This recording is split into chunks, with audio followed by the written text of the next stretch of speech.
I have a question for you to start things off today, and I want you to be brutally honest.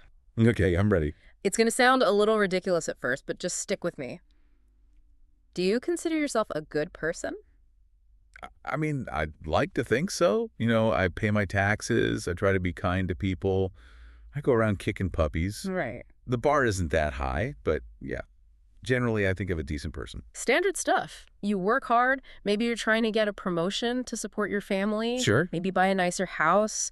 You're loyal to your country. You volunteer for a political cause you believe in. You're a responsible citizen. Yeah, those are usually the markers of a successful moral adult in pretty much every society on Earth. Well, according to the documents we are diving into today, if you are doing those things, working for your family, fighting for your country, striving for success, you aren't just missing the point. Echo. You are actively walking on what this author calls the devil's path. It's quite the opening statement, isn't it?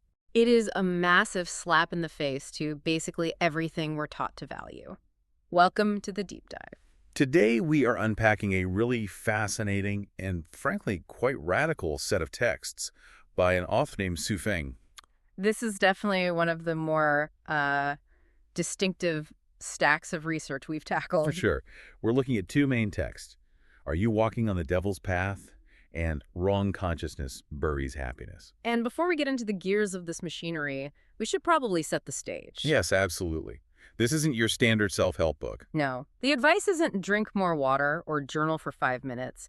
It reads like a mix of, I don't know, sci-fi cosmology, a very strict ethical checklist. And a guide to completely rewiring your brain. Exactly. And I think it's important to state our mission here up front. Yeah, we should. We are not here to endorse this worldview. We aren't telling you to go out and follow Su Feng. No. Our goal is to act as impartial observers. We want to decode the internal logic of these documents. Because even if you disagree with the premise, which, let's be honest, many of you likely will, the architectural structure of this philosophy is, well, it's fascinatingly complex. Right. We're stepping into a different dimension for the next 20 minutes or so. So let's start with the big picture. The cosmology. The foundation. Why, in this author's view, is being a hardworking family man or woman considered evil? That seems completely counterintuitive. To understand that, you have to understand Su Feng's unity of opposites. Okay. This is the foundational theory. He argues that the universe operates on a strict balance sheet. If there is high, there must be low. If there is light, there must be dark. Heaven and hell. Heaven and hell. For everything positive, there's a negative. So it's a zero-sum game. Precisely. Hmm. The text explicitly states that the sum of positive and negative energy in the universe must always equal zero. It's like a mathematical necessity. It is. In this view, for the universe to function, you can't just have everyone in heaven. The whole system would collapse. So suffering isn't a bug in the system, it's a feature. It's a structural requirement. And this is where it gets really interesting regarding the role of the devil. Right, because in most stories, Satan is the bad guy. The rebel, the enemy of God, who messed everything up. But that's not what we have here at all. No, and I found this characterization really surprising. In these texts, the devil Satan is described as an archangel. Yes. A hardworking, dutiful archangel. He's basically the universe's sanitation engineer. Huh. In a way, yes. The text says his job is to ensure that cosmic balance. If too many souls go up, the universe tilts. So he has to pull some down. Exactly. Satan's job is to create programs and traps, to drag souls down to the lower spaces and hell. The author even says Satan bears the infamy and scolding just to serve all life. Wow, so without his program, the universe would just stagnate. That's the idea. He's not doing it because he hates you. He's doing it because it's his job description. He's essentially taking one for the team to keep the universe running. So there's no vitality without that friction. None. It's like a story without a conflict. It just doesn't move. And the text emphasizes that Satan doesn't force anyone. He doesn't push you. No, he sets traps. He sets up programs. And we humans willingly walk right into them. Okay, so let's talk about these traps, because this is where the deep dive gets personal for a lot of people. It really does. When we think of devil's traps, we usually think of, I don't know, drug addiction, violence, maybe dabbling in the dark arts. Right. But Su Feng argues those are too obvious. If the trap has a neon sign saying, "This is evil," nobody falls for it. So the real traps are subtle. The real traps are the things we chase every day. The text lists the bait as money, fame, power, sex, and comfort. Okay, standard vices. We've heard that since Sunday school. But he goes further. He talks about the structures we build our lives around. Yes, the text identifies devil's programs as marriage and family, Wait. nations and political parties and religions and corporations. Let's unpack that. Marriage and family are devil's programs. That's usually seen as the bedrock of a moral life. It is. I mean, ask anyone, religious or secular, and they'll say family comes first. What is the logic for calling that evil? It comes back to that concept of division and conflict. The author argues that these institutions create boundaries, An us versus them. an us versus them dynamic. Think about it.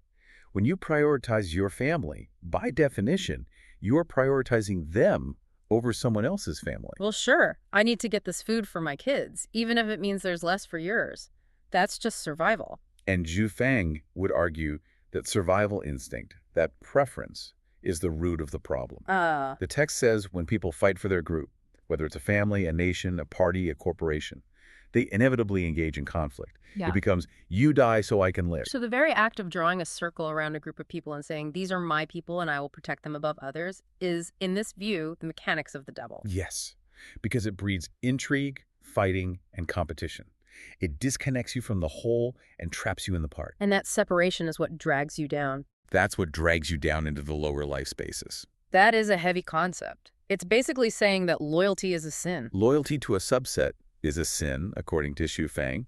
He's arguing for a kind of universal love, but to get there, you have to destroy your attachment to the specific people in your life. Which sounds incredibly cold. It's like, I love everyone equally, which means I don't really love you specifically. It's a form of extreme detachment for sure, Yeah. and the author gives us a very practical and terrifying way to test ourselves. The checklist. Section 3 of our outline, the 18-point checklist. The self-test. I read through this list, and I'm going to be honest, I failed immediately. Most people would. The text says, and I'm quoting here, if you possess even one of these 18 items, careful, you are walking on the devil's path. Just one. Just one check mark puts you on the trajectory toward the lower realms. Okay, let's run through some of these. Yeah. Because the mix it's jarring. It really is. Like a recipe with ingredients that should never go together. You have the expected sins, item 5. Yeah. Stealing, killing, cheating, bribery. Okay, I'm on board with those. Those are objectively bad things. Item 7. Bullying or oppressing others. Item 18. Polluting the environment. Makes sense. But then you get hit with item 1. You are in a marriage and family and have been running around working for your family. So if you are a hardworking parent, you fail the test. Instantly. You are on the devil's path. That puts billions of people on the bad list. Then look at item 2. Fighting for your country, nation, religion, or political party. So patriotism is out, political activism is out. Even religious devotion, if it's organized. Because again, if you are fighting for your religion, you are creating a division against others. And item 3, striving for more money. Item 4, striving for status or fame. It's dismantling the American dream, or really any modern definition of success. But what stood out to me were the emotional items on the list. Yes. It's not just actions, it's your internal state. Right. Item 16 mentions jealousy, resentment, and hatred. Item 17 is often comparing yourself to others. That comparison trap is what social media is built on. Totally. If you scroll through Instagram and feel bad because someone else is on vacation and you aren't, you just checked a box on the devil's list. And item 15 is fascinating. Being unhappy when others are happy or angry when others are free. That's just pure spite. It is. But the one that really stopped me in my tracks was item 11. Can you read that one? Item 11, threatening, kidnapping, or controlling others in the name of love.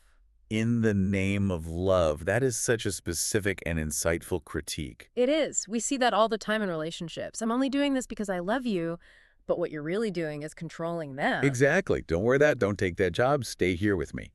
And in this worldview, that control is a tether to the lower realms. It restricts freedom. And freedom, absolute untethered freedom, seems to be the ultimate goal here. So if I check even one box, say I'm a really nice guy who doesn't steal, but I'm working hard to get a promotion so I can buy my family a nice house. According to Zhu Feng, you are serving the devil's program. You are perpetuating the cycle of mine versus yours, and you are headed for the lower life spaces. You are feeding the machine of division. Wow. Okay, so that's the trap. That's the trap. Now let's talk about the suffering. Because the second text we have, wrong consciousness buries happiness, it pivots to why we feel pain in these traps. This is where we move from the external world institutions, money, to the internal world. The thesis here is very, very clear. Yeah, what is it? Pain does not come from reality. Reality is neutral. Pain comes from your wrong consciousness. So if I'm hurt, it's my fault. Essentially, yes. The text argues that we view the world through this distorted lens of ownership and expectation. The author uses a very specific, very graphic example to prove this point, and I think we need to talk about it because it really highlights how extreme this philosophy is. One about relationships and betrayal. Yes. The scenario is you find out your partner, someone you love, has had sex with someone else. Most people would agree that the natural reaction is pain, heartbreak, anger. You feel betrayed. That feels like a biological imperative. Xu argues, no. He asks, what is causing the pain? Is it the act of sex itself? No.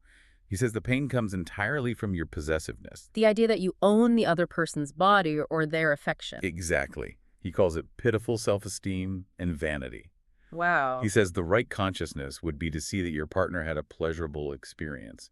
And because you love them, you should be happy that they are happy. So if your spouse cheats on you, you should basically high-five them. That sounds impossible for 99.9% of humans. In this worldview, yes.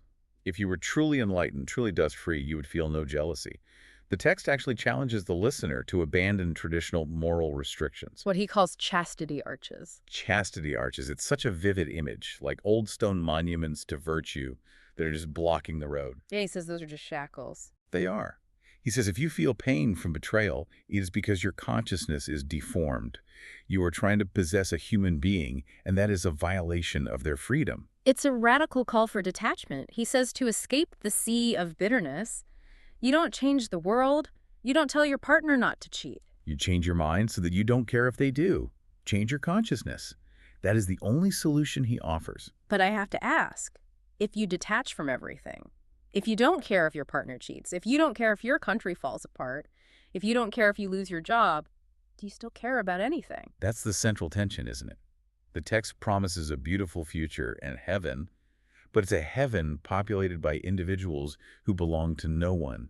It implies that caring is the trap. Which brings us to the man himself. Who is Xu Weifeng? Because this sounds like a very confident voice telling us to abandon our families and our morals. He certainly is not lacking in self-confidence. In the section we've labeled the author's self-proclamation, the rhetoric becomes very messianic. He's not just presenting a theory. No, he is presenting himself as the savior. He says his words are golden. He claims to have thorough understanding of time, space, Buddha Dharma, sex, love, the Tao. The whole list. And he makes a very bold claim. He is the only person capable of guiding people to a beautiful future. The only person. That's always a red flag in my book. A big one. When someone says, ignore everyone else, listen only to me, my alarm bells just go off. It's a classic exclusivity claim. He says, in this world, the only person who can guide you is me. He describes himself as translucent and dust-free. And he lays down an ultimatum. It's not just, hey, here's some advice. No, it's follow me or else. He says those who leave him or reject him are blind men walking toward hell. He warns that if you can't feel his love, you're like a blind person who can't see the sun. And loving him is a blessing. Hating him is a tragedy. It creates a binary choice. It does. You either accept this radical restructuring of the universe where family is a trap and jealousy is a sin, and you follow him. Or you are doomed to the lower layer of life. So let's try to synthesize this. We've got a lot of moving parts here. Let's pull it all together. We have a universe that demands balance, so Satan is actually a necessary employee keeping the books balanced. Right. Evil is structural, not personal. We have a definition of devil's programs that includes almost everything we consider normal life. Marriage, jobs, patriotism. Because they create division and attachment. They create mine versus yours. And we have a solution that requires a complete overwrite of human emotion. No jealousy, no possessiveness, no loyalty to a specific group. Just total detached freedom. Guided, of course, by one specific man. It's a philosophy of extreme liberation, but the cost of entry is everything that anchors us to our current identity. That's the so what for me. Yeah. It's a definition of freedom that looks a lot like loneliness. Or at least solitude. It challenges the definition of what it means to be human. Most of us define our humanity by our connections. I'm a father, a daughter, a citizen, a friend. Those connections define me. And Xu Feng argues those are cages. He wants you to be a free-floating consciousness, unburdened by mine. But if you strip away mine, my family, my home, my country, what is left? Is there a person left? That is the big question. The text promises a beautiful future, but it's a future where you don't belong to anyone and no one belongs to you. It reminds me of that zero-sum thing we started with. If you have no attachments, you have no suffering. That's true. Right. If I don't love anyone, I can't be heartbroken. But do you have any joy? The text would say, yes, you have the joy of freedom. But it's a very different flavor of joy than, hugging your kid or celebrating a team victory with your friends. It is. It's a transcendent, cool, detached joy. Versus the warm, messy, painful joy of human connection. And he's asking you to trade the warm, messy version for the cool, detached version. This raises a really provocative question to leave our listeners with today. Go for it. The text argues that your pain is entirely your fault. If you're betrayed, if you're oppressed, it's your wrong mindset causing the suffering. But let's flip it. If you actually achieved this state, if you stripped away all your attachments, your expectations, your loyalty to your group, if you could watch your life fall apart, watch your partner leave, watch your country fail, and feel nothing but acceptance, would you feel free? Or would you simply cease to be human? That's the paradox, isn't it? Maybe the devil's path, a path of messy families and striving and caring too much, is just what we call life. Maybe the devil's path is actually the scenic route, something to think about the next time you're stuck in traffic trying to get to work to support your family. You might be an agent of chaos. But hey, at least you're in good company. Indeed. That's it for this deep dive. Thanks for listening, and we'll catch you on the next one.